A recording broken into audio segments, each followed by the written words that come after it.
5 minutes. Ms. Blank. Thank you, Mr. Chairman, and thank you, Mr. Zients, for being here today.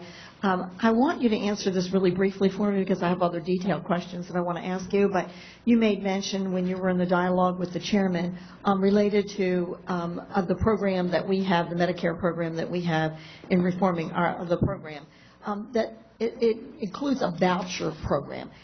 Would you give me a definition of what you think is a voucher program? A voucher program is giving seniors a certain money and having them be responsible for purchasing their health care. And then if there are cost overruns or costs beyond that voucher, the seniors bear the responsibility for that. Now, I'm sure you read the Pact of Prosperity, and what is recommended in there is premium support. Do you think that premium support and voucher are the same? Well, from my perspective, if we're transferring financial are they the to same? Seniors. You said reclaiming my time, you said in a voucher program you give the recipient money to allow them to go out and find their insurance. Premium support, and I'll define it for you as defined in our program so that we get this straight and we don't keep calling something incorrectly. And premium support is a guaranteed program that is run by the government, and it's guaranteed to the recipient. They do not get the money. The money is not given to them. It is a program. So I'm reclaiming my time once again. I just want to set this straight.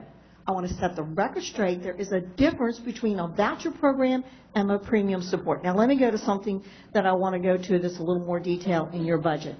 I note that in your budget you include $1.4 billion in discretionary spending increases for personnel.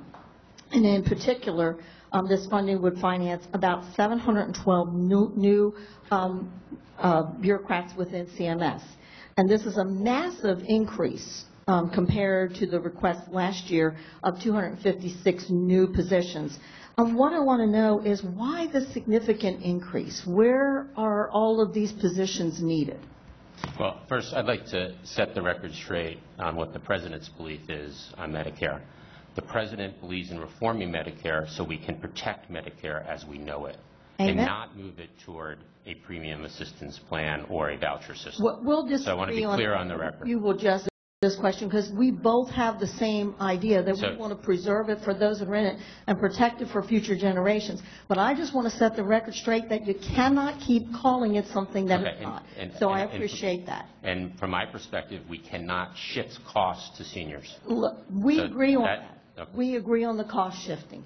But what we don't agree on is the way in which we get there, and you and others keep confusing that, and so I just want to set it straight. So now if you will answer my question. We will work on the vocabulary. At the same time, I think there is a fundamental difference in that the President wants to reform Medicare to maintain Medicare and sustain Medicare as we know it. Sir, I am not arguing with you on that point. What I'm trying to make clear is there is a definition that is very clear, and it's in literature that it's clear. The difference between a voucher and a premium are different, and I just want to make clear one more time that what's being represented about what we have in our plan is absolutely a premium support and not a voucher. So if you can answer me about why these additional positions are needed. So on specific positions, I'm not sure exactly what you're looking at. What I will say is that the Department of Health and Human Services is very focused on implementing the Affordable Care Act,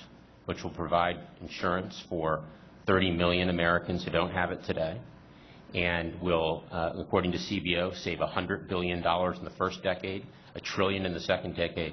So there is a focus on implementation of ACA within the HHS budget. On the specific numbers, my staff will follow up with yours. Okay, great. And in addition to that, what I would really like to know is you talk about it as the implementation, but once it's implemented, are these going to be permanent positions? Because if they are there for implementation, then I want to know, are these permanent positions that we're going to have to go on funding year after year after year? And so I appreciate your getting back to me on that. We will. Thank you.